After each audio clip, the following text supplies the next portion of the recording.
Chapter वही से continue होता है जब जैन कहता है तुम लोगों को नेचर का पावर दिखाना होगा। ये कह के वो बोई पर बैठ गया था। जैन कहता है चलो इनको ऑस्ट्रेलिटी दिखाते हैं। फिर वो अपनी पावर को रिलीज करता है और उसी तरह इस्टी लिसु को उकसाते हुए कहता है अगर तुमने यहाँ पर कुछ भी नहीं किया तो यहाँ पर फिर से अनगिनत लोग मरता जाएगा। अगर तुम सभी लोगों को बचाना चाहते हो तो तुम्हें फिर से मुझे कंट्रोल देना होगा। जैन बोई पर बैठ के कुछ कह रहा था, जिसके बाद वो इशारा करके नेचर से पूछता है आखिर यहाँ पर कौन है जो मेरी मदद करेगा। वो ये कहने के बाद पूरी दुनिया में एक सिग्नल टाइप कुछ जाता है, जिसके वजह से वहाँ पर एक कंपन हो जाता है और वो दोनों काफी ज्यादा थक गए थे। एक साउंड सुन के वो दोनों ऊपर देखते हैं कि आसमान में हजारों संख्या में बर्ड्स आ रहे थे और पानी के नीचे भी बहुत सारे मछलियाँ उनकी मदद करने के लिए आ रहे थे और भी बहुत सारे जीव उनकी मदद के लिए आते जा रहे थे। जैन वहाँ पर सभी को आता हुआ देखकर वो कहता है सभी लोग यहाँ पर आओ और मेरी मदद करो। तभी जैन का एक फ्लैशबैक दिखाया जाता है। वो एक स्टेज पर बैठा हुआ था और अपने सामने छोटे छोटे बच्चों को खेलता हुआ देख रहा था और तभी उसका माँ वहाँ पर आके उसके सिर पे हाथ रख के पूछता है आखिर तुम यहाँ पर अकेले क्यों बैठे हो, क्या तुम्हें तुम्हारे दोस्तों के साथ खेलना नहीं है। ये कहकर वो भी वहाँ पर बैठ जाती है। साथ ही सामने की तरफ देखते हुए कहती है जरा उन लोगों को देखो, वो वहाँ पर कितनी ज्यादा मस्ती कर रहे हैं, क्या तुम्हारे भी मन उन लोगों के साथ खेलने का नहीं करता। जैन बुरा सा मुंह बना के दूसरी तरफ देखता रहता है। ये देखकर उसकी माँ मुस्कुराती है, जिसके बाद वो जैन से कहती है चलो तुम्हारे हाथ मुझे दो। जिसके बाद वो उसके उंगली को ऊपर करके अपने हाथ से उसे फंसा लेता है। जिसके बाद वो चिल्लाते हुए सभी बच्चों को कहती है चलो ठीक है अब बताओ यहाँ पर कौन मेरे साथ खेलना चाहेगा। और उसके इस इशारे के मदद से वो बहुत सारे बर्ड्स और फिश को उसके मदद के लिए बुला लिया था। उसके सामने से आने वाली सभी शिप्स और प्लेन्स ये देखकर बहुत ज्यादा हैरान था और उसके अंदर बैठा हुआ लोग ये देखकर कहता है ये पूरी तरह से इम्पॉसिबल है। जिसके बाद जैन उसके एक और पावर को इस्तेमाल करके वहाँ पर बड़े बड़े वॉर्टेक्स बनाना चालू कर दिया था और वो बर्ड ऊपर प्लेन में टकराने लगा था, जो देख के पायलट बहुत ज्यादा घबरा गया था और वो बर्ड वहाँ पर टकराने के वजह से फिर से वहाँ पर खून के बारिश होने लगता है और नीचे वो सभी शिप्स वॉर्टेक्स के अंदर आके एक दूसरे से टकरा के डूब रहा था और जैन एक इशारे की मदद से इतनी ज्यादा तबाही मचा देता है, जिसके बाद वो भी उठकर सब कुछ देख रहा था और उसकी एक इशारे में कितनी ज्यादा तबाही मचता है ये देखकर वो दोनों की मुंह खुला का खुला ही रह जाता है। और जैन ये सब देखकर अपने मन में कहता है ये तो बहुत ज्यादा आसान था और वो उन सब बर्ड्स और फिश के बारे में सोचता है और साथ ही वो अपने मन में कहता है मैंने बस उन सभी को यही एहसास दिलाया है कि इस दुनिया में जितने भी जीव है उन सभी का बस एक ही दुश्मन है और वो है इंसान। और वो उन सभी मौतों के बारे में सोचता है। जिसके बाद चाइना का सीन दिखाया जाता है जहाँ पे वो लोग वो तबाही देखते हैं। ये देख के उन सभी का पसीना छूट जाता है, क्योंकि इतनी ज्यादा तबाही किसी ने भी आज से पहले नहीं मचाई थी। और जो वीडियो वो लोग देख रहे थे उसे ब्रॉडकास्ट किया जाता है, जो सभी पब्लिक को दिखाया जाता है, यानी नॉर्मल लोगों को दिखाया जाता है। ये देखकर सभी लोगों का दिल दहला हुआ था। फिर हमें रेड आइलैंड का सीन दिखाया जाता है जहाँ पे ओक्चा अपने सामने एक मिसाइल को आता हुआ देखकर अपने मन में कहती है जिस तरीके से मिसाइल हमारे तरफ आ रहे हैं हम यहाँ पर मरने वाले हैं। पर उसके सामने जैन खड़ा हुआ था, वो अपनी हाथ के एक इशारे से उस मिसाइल को वहाँ पर खत्म कर देता है। ये देखकर कहता है बिल्कुल तुम्हें यहाँ पर जीना होगा और जैन के होते हुए तुम्हें यहाँ पर कुछ भी नहीं होगा। जिसके बाद जैन आसमान के तरफ इशारा करते हुए 500 मीटर ऊपर से मदद बुलाता है और वहाँ से बहुत सारे बर्ड्स और ईगल नीचे आके उनके ऊपर अटैक करने लगता है। फिर जैन पानी के 500 मीटर गहराई में मदद के लिए जीप को बुलाता है, जिसके वजह से बहुत सारे व्हील्स आने लगता है। पर जैन इस चीज को नोटिस करता है कि वहाँ पर कुछ और भी है जो कि काफी गहराई में छुपा हुआ था। और ये देखकर जैन काफी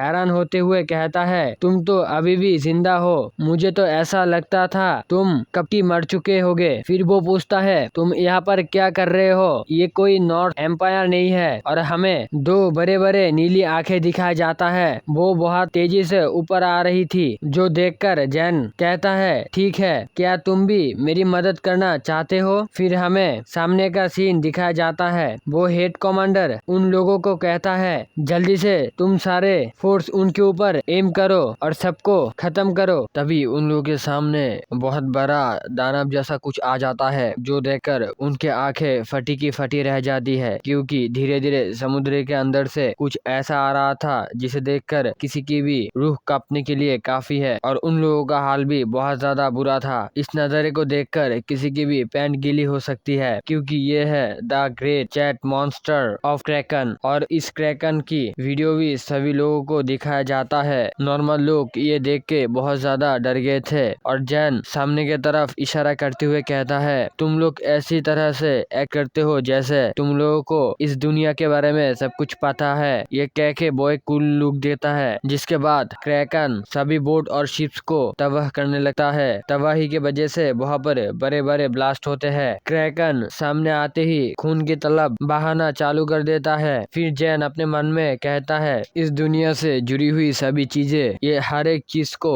देकर उसकी मार्केटिंग करने की कोशिश करता है, चाहे इस दुनिया में कुछ भी क्यों ना हो रहा हो। और इसका सोल्यूशन एक ही है, the public of Republic China. पर उन लोगों की हाल बेहाल है और सभी लोगों को ये देखकर ऐसा लगता है शायद इस दुनिया की आंध आने वाला है। और जैन ये देखकर कहता है, इस दुनिया को खत्म होने के बाद यहाँ पर किसी तरीके का मार्केटिंग करने की जरूरत नहीं पड़ेगी। और हम सामने का सीन देखते हैं कि क्रैकन उसके सामने आने वाले सभी चीज को यहाँ पर पूरी तरह से तबाह कर दे रही है। फिर हमें एक कॉफी शॉप का सीन दिखाया जाता है, जहाँ पे वो फोन में जैन और लीसू को देख रही थी और वो उनके बारे में सोच रही थी। फिर हम व्हाइट हाउस का सीन देखते हैं, जहाँ पे एक आदमी सियोन के पास एक मैसेज लेके आता है और वो बताता है कि उन्होंने हमें एक मैसेज भेजा है। ये देखकर ऐसा लगता है कि उस आइलैंड को वो एक ऑफिशियल नाम देना चाहते हैं, जिससे वो बता सके वो जगह क्या है। मुझे यहाँ मिलिट्री ऑफ लैंड से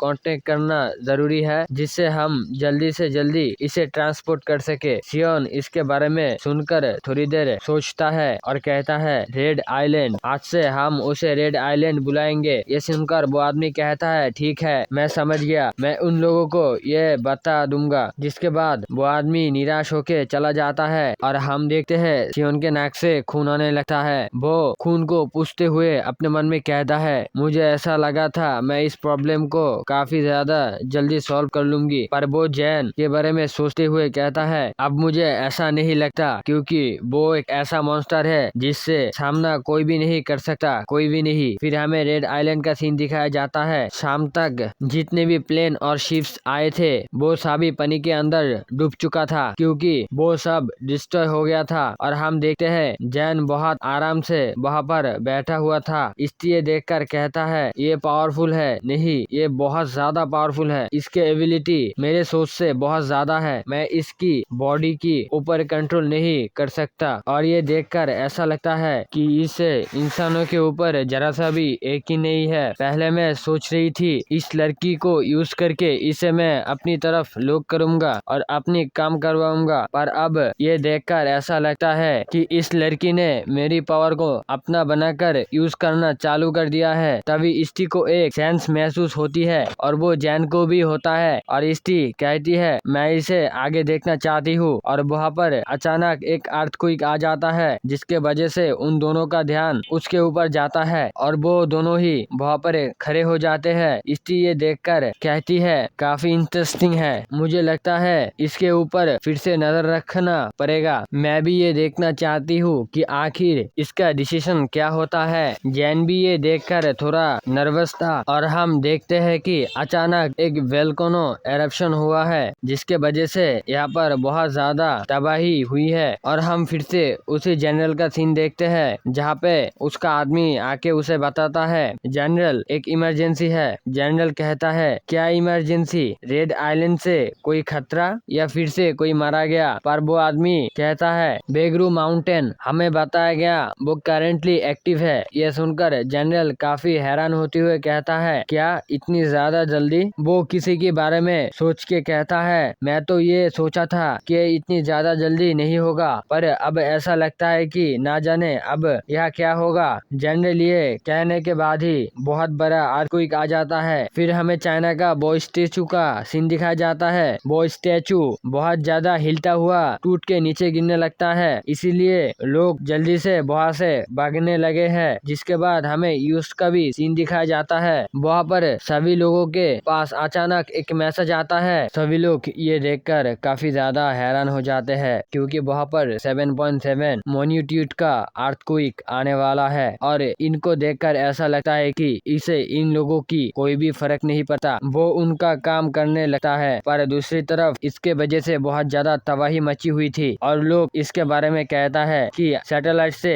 देखकर हमें ये पता चला है वोल्केनो एरप्शन के वजह से यहाँ पर बहुत ज्यादा तबाही मच चुकी थी। और दूसरी तरफ व्हाइट हाउस में इसी बारे में मीटिंग चल रहा था कि आखिर ये वोल्केनो एरप्शन कितना ज्यादा बड़ा है। एक रिसर्चर कहता है ये अर्थक्वेक और तबाचावी नॉर्थ कोरिया का जिसके अंदर ये डिक्लेयर हुआ है और इसकी वजह से हम लोगों को 5 ट्रिलियन का डैमेज होने वाला है। सियोन ये सुनकर कहता है ठीक है तो बताओ आखिर हम लोगों को और इस कंट्री को किस तरीके से बचा सकते हैं। वो रिसर्चर उसे कहता है कि नहीं, असल में हमें मेन इशू वोल्केनो एरप्शन के बाद वोल्केनो ऐसे हवा से है। जिसके बाद वो आगे बताते हुए कहता है सबसे पहले हमने ये सोचा था कि ये काफी सारे प्रबंधों से होते हुए ये निकल जाएगा क्योंकि वोल्केनो ऐश के खिलाफ जब माउंटेन ऑफ नंबर हमने जैसा सोचा था वो यहाँ से चला जाता। ओरिजिनल प्रोजेक्ट के हिसाब से ये डायरेक्ट जापान के तरफ चला जाता। पर हाल ही में हुए इंसिडेंट के वजह से वोल्केनो ने अचानक से अपने डायरेक्शन को